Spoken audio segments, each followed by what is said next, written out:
அன்பானவர்களுக்கு வணக்கம். நம்ம ஒன்றா இருக்க கற்றுக்கணும் சீரியலில் முதல் கேட்ரிங் ஆர்டர் நடந்த கல்யாண மண்டபத்திலேயே முருகனுக்கும் இந்திராவுக்கும் கல்யாணம் நடக்குது. இது உன்னோட முதல் கேட்ரிங் ஆர்டர், இதில் நாங்கள் உனக்கு துணையாக இருக்க மாட்டோமா அப்படின்னு முருகனுக்கு துணையாக இருந்த லக்ஷ்மி, குமரன், சரசு, கார்த்தி அப்படின்னு எல்லாருமே இப்போ முருகன் இந்திராவோட கல்யாணத்துக்கு முருகனுக்கு எதிராக இருக்காங்க. எங்களை விட்டுட்டு எங்களுக்கு தெரியாமல் இந்த பொண்ணு தான் முக்கியம் அப்படின்னு, இந்த பொண்ணை கல்யாணம் பண்ணிட்டு வந்துட்டியே அப்படின்னு முருகனுக்கு எதிரியாக மாறுறாங்க.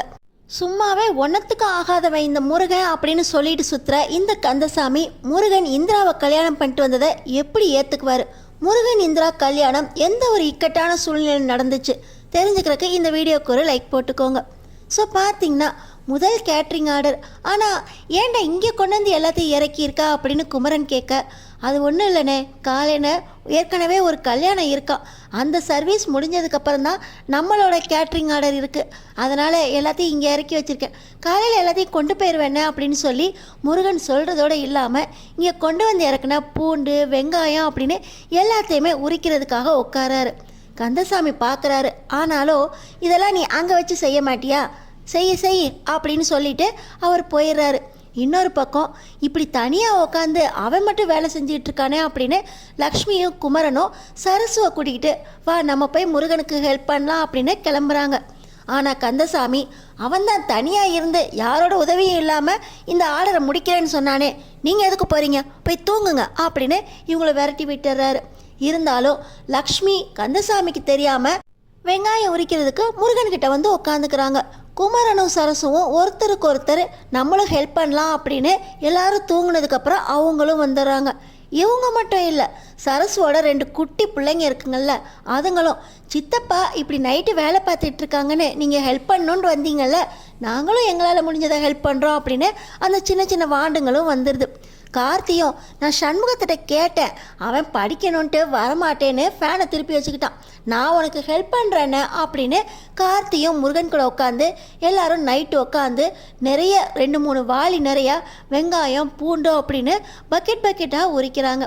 அடுத்த நாள் காலையில் சரி கிளம்புவோம் அப்படின்னு பூஜை போட்டு முருகன் அங்கே கல்யாண மண்டபத்துக்கு போயிடுறாரு.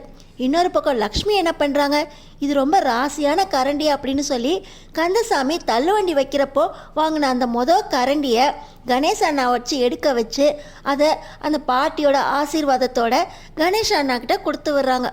பத்திரமா கொண்டு போங்க அண்ணன் அப்படின்னு லக்ஷ்மி சொல்ல, இதையும் பணத்தை எடுத்துகிட்டு போன மாதிரி பாக்கெட்டில் வச்சு கொண்டு போயிடவா அப்படின்னு கேட்க, அண்ணே பத்திரமா அவருக்கு தெரியாமல் எடுத்துகிட்டு போங்க அப்படின்னு லக்ஷ்மி கணேஷ் அண்ணா கிட்ட சொல்ல கணேஷ் அண்ணாவும் கொண்டு வராங்க.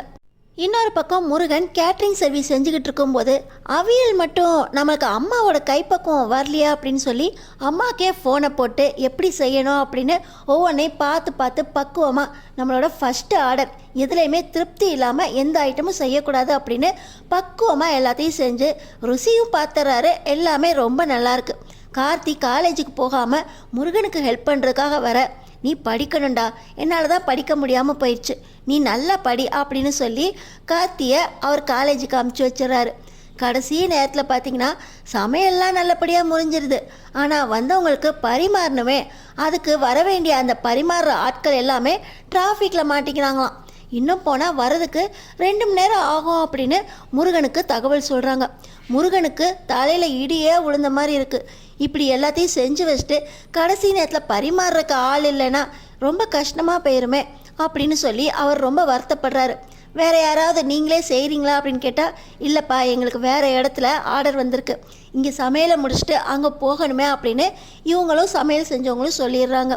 முருகனுக்கு என்ன பண்ணுறதுனே தெரியல.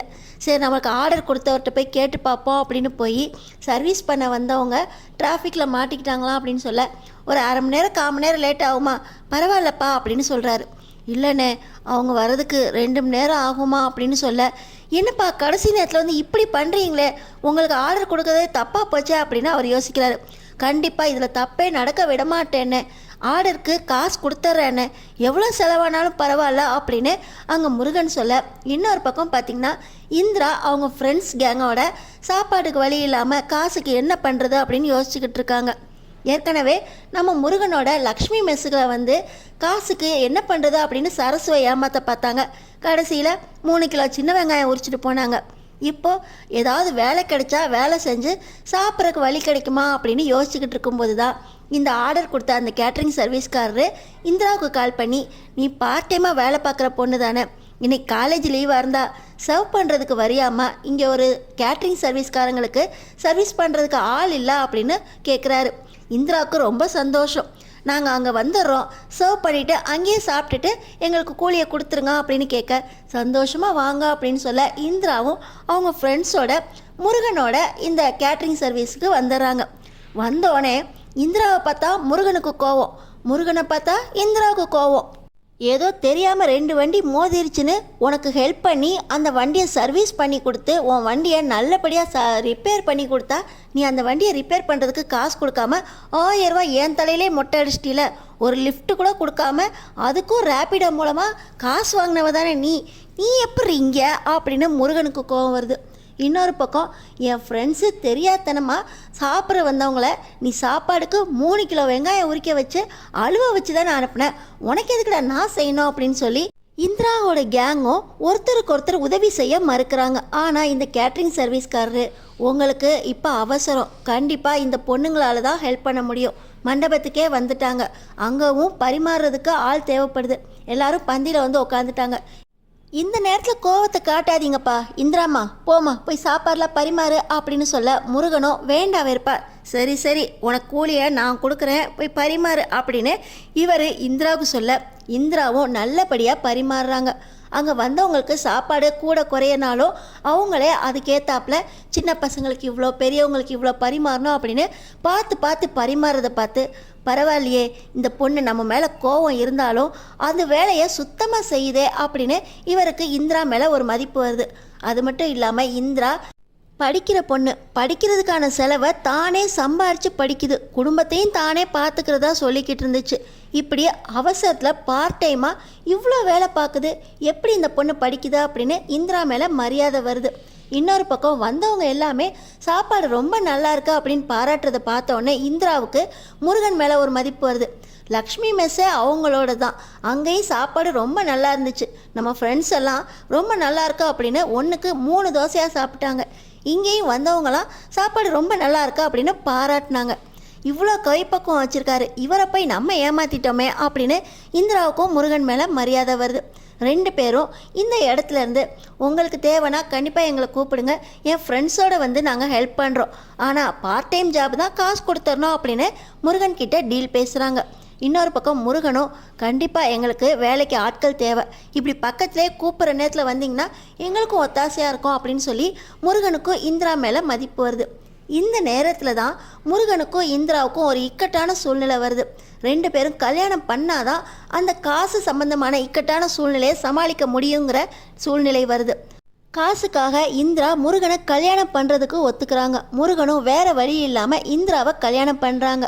ஆனால் நீ கேட்ரிங் சர்வீஸ்ன்னு போயிட்டு இப்படி ஒரு பொண்ணை கல்யாணம் பண்ணிட்டு வந்து நிற்கிறியா அப்படின்னு ஆளாக கந்தசாமி அவங்கள லக்ஷ்மி மெஸ்ஸுக்குள்ளேயே உள்ள நுழைய விடாமல் தடுத்து நிறுத்துறாரு. இன்னொரு பக்கம் இப்படி கேட்ரிங்னு போயிட்டு ஒரு பொண்ணை கல்யாணம் பண்ணிட்டு வந்து நிற்கிறியா அப்படின்னு லக்ஷ்மிக்கும் முருகன் மேலே கோவம். குமரனுக்கும் சரசுக்கும் என்ன பண்ணுறதுனே புரியல, ஏண்டா இப்படி ஒரு பொண்ணை கல்யாணம் பண்ணிட்டு வந்து நிற்கிறா அப்படின்னு நம்ம லக்ஷ்மி முருகன் கிட்ட உரிமையாக கேள்வி கேட்க, முருகன் அப்படியே அவங்க அம்மா கிட்ட என்ன பதில் சொல்லி இந்திராவை ஏற்றுக்க வைக்க போகிறாரு. அடுத்தடுத்து என்ன நடக்க போகுதுன்னு தெரிஞ்சுக்கிறதுக்கு நம்ம சேனலை சப்ஸ்கிரைப் பண்ணி தொடர்ந்து பாருங்கள்.